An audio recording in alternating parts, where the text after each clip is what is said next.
Coucou tout le monde, j'espère que vous allez bien. Je profite de l'excellente luminosité qu'on a aujourd'hui, du fait qu'il fasse beau, qu'il fasse bon dehors, pour vous filmer plein de vidéos d'affilée.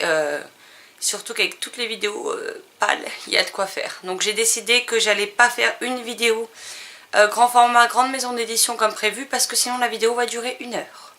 Donc là j'ai pris dans un premier temps 2 maisons d'édition avec tous les livres que j'ai chez eux que j'ai toujours pas lus, et je pense que la taille sera bien suffisante pour cette vidéo. Donc on commence avec la maison d'édition de la collection R, enfin de Robert Laffont et leur collection R ou R Jeunesse.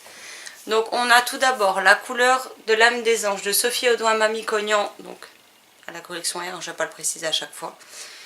Donc voilà, je sais pas, ce livre me faisait super envie, puis j'ai appris qu'il y avait une suite, alors j'ai peur que ça s'arrête n'importe comment, et vu que la suite n'est jamais sortie à l'heure actuelle, bon bah voilà. On a Si loin de toi de Tess Sharp.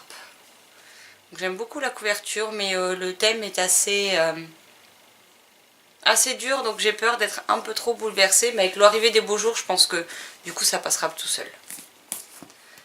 Un livre que j'ai précommandé pour le lire, et il y a eu un afflux de commentaires, d'avis, de vidéos dessus que j'ai plus eu envie de le lire tout de suite, et qui est toujours dans ma pile à lire. On a Nos faces cachées de Amy Harmon. Donc voilà. Ensuite, le premier tome d'une duologie, je crois, on a Les cœurs brisés de Amelia Kahane. Donc on verra ce que ça donne, si jamais éventuellement je me procurerai la suite. On a le premier tome du Feu secret de Karina Rosenfeld et C.J. Dougherty, pardon, j'ai bugué. Donc pareil, une duologie dont j'ai le premier tome et qu'il me tarde de découvrir puisque j'aime beaucoup l'auteur Karina Rosenfeld. Si vous me voyez me pencher, c'est tout simplement parce qu'il va bien falloir que je les pose quelque part. Ensuite, une autre duologie de Karina Rosenfeld. On a le premier tome de Phoenix, donc Les cendres de l'oubli. Et le tome 2, Le brasier des souvenirs, dont j'adore la couverture, je la trouve trop belle. Donc je suis curieuse de voir ce que ça donne, même si cette duologie date énormément. Bah moi j'ai bien envie de la découvrir toujours à l'heure actuelle. Ensuite, on a Super Zor, le tome 1 de J.J. Burridge, qui s'appelle Les Raptors de Paradis, mais ça c'est chez R Jeunesse, donc moi c'est des ENC. Hein. Et il y a une application qui existe pour faire... vous scannez et en fait les images prennent vie. Donc je suis curieuse de découvrir ce nouveau mode d'interaction. On a Storm Sister, le tome 1, Le monde englouti de Minty Das. On a Hot Years, le livre 2, donc j'ai beaucoup aimé le premier tome et j'ai hâte de pouvoir me plonger dans celui-ci. Donc Hot Years c'était de Kimberly McWright, j'ai oublié de préciser. Donc on a Follow Me Back de A.V. Giger, je sais pas comment ça se prononce mais voilà. Et là par contre les 3 prochains que je vais vous présenter, le problème c'est que je n'ai pas les tomes précédents, donc je risque d'être... Enfin il y en a 2 pour lesquels j'ai pas les tomes précédents, donc je risque d'être un peu embêtée, il faut que je voie pour me les trouver d'abord. On a les Clan Seekers, donc le tome 3 de Arwen Ellis Dayton. Et le tome 2 donc de La loi du cœur, qui est Le chant du cœur de Amy Harmon. Et là j'ai les 3 premiers tomes en numérique, donc on a Les 100 Rébellion, mais il faut déjà que je lise mes numériques pour pouvoir lire cette suite qui fait un peu moins de 300 pages. Donc ça c'est pour tous mes livres de la collection R ou R Jeunesse que j'ai et que je n'ai toujours pas lu. Donc vous voyez que mes bibliothèques, les étagères du haut sont bien vides hein, quand j'enlève les livres pas lus. Il m'en reste 2 à la collection R et parmi les PKJ que j'ai gardés, il m'en reste 5. Donc maintenant la deuxième maison d'édition c'est donc PKJ. Donc on a tout d'abord Dans l'ombre de Stella de Alexandra Sirowi. Une balançoire pour 2 de Nancy Turner Stevenson. Sherlock et Montréal, le tome 1, L'initiation de Riley Pearson. Mais vu les avis de Manon de Vibration littéraire et de Steph de Piketty Booking, il me fait un petit peu peur. On a Les âmes rouges, le tome 1 des Sœurs Croze. 3 de tes secrets de Julie Buxbaum. Donc celui-là apparemment il se lit très vite et il est sympa, selon l'avis de Piketty. Et j'ai oublié de vous présenter la collection R. Quand on fait sa blonde. Hein. Donc je vous présente maintenant, on a Elisa et ses monstres de Francesca Zappia. Je me disais bien qu'il m'en manquait un. On a Au-delà des étoiles de Bess Revis, donc le tome 1. Et également le tome 2. On a l'intégrale des chroniques de Spiderwick de Tony DiTerlizzi et Holly Black. Donc vous voyez, il n'est pas très très gros. Et il y a quand même 5 tomes dedans et il fait... Il y a même des illustrations à la fin. Je vais pas y arriver. Il fait 469 pages et il est comme ceci. On a ensuite Le labyrinthe de James Dashner, donc le tome 1. Le tome 2, La Terre brûlée. Et le tome 3, Le remède mortel. Mais j'ai tellement entendu de gens déçus sur le 3e tome que ça me fait un petit peu peur, surtout que j'ai adoré le film. Ensuite, on a Hopeless de Colleen Hoover. Donc c'est chez Territoire, mais vu que ça a été repris chez PKJ, je l'ai mis avec.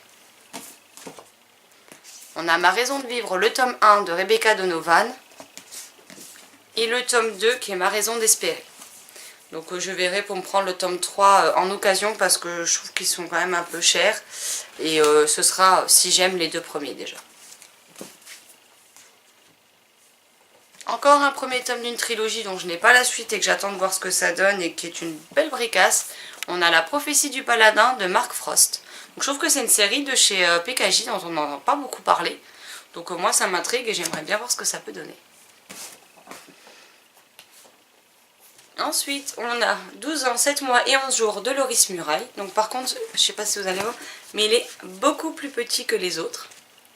Et j'entends beaucoup de bien de cet auteur, donc j'ai hâte de me plonger dedans. On verra bien ce que ça donne. Une autre bricasse, on a Afterworld de Scott Westerfeld. Donc là c'est pareil, hein, il est juste énorme. Il fait presque 700 pages. Ensuite, on a Pour toujours jusqu'à demain de Sarah Dessen.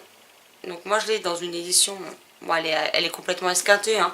Mais bon, le principal, c'est que je puisse le lire. Et la police d'écriture est juste énorme.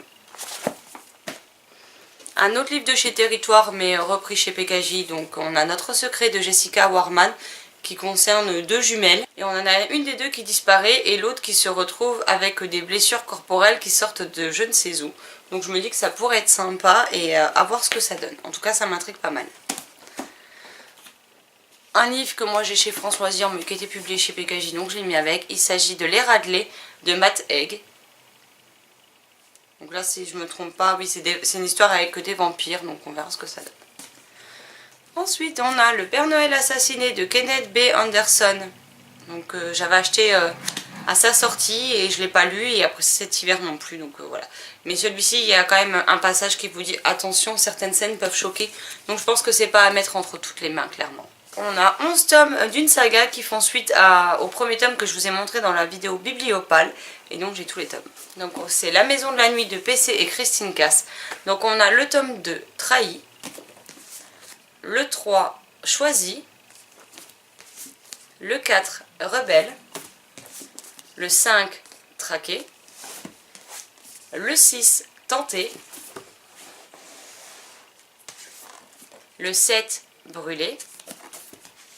Le 8, Libéré. Le 9, Destiné. J'aime beaucoup les dessins en surbrillance. Le 10, Caché. Le 11, Révélé. Et enfin le 12, si j'arrive à l'attraper, Sauvé. Donc j'espère que ça va me plaire parce que comment vous dire que sinon je suis de la merde. Clairement, il n'y a pas d'autre mot. Donc je les avais achetés et puis je voulais pouvoir me mettre à jour rapidement dans la série. Au final, je les ai toujours pas lus. Donc voilà. Et la série est finie depuis... Le dernier tome est paru quand? Septembre 2015. Ça fait juste un peu plus de 2 ans et demi, mais tout va bien. C'est pas grave. Donc voilà pour ces 2 maisons d'édition. J'espère que ce genre de vidéo vous plaira toujours. N'hésitez pas à me dire s'il y a certains titres qu'il faut absolument que je découvre ou s'il y en a d'autres que vous n'avez jamais entendu parler, qu'éventuellement vous aimeriez des avis dessus. Même si vu que ça vient de grosses maisons d'édition, je pense qu'il y a peu de chances qu'il soit passé inaperçu.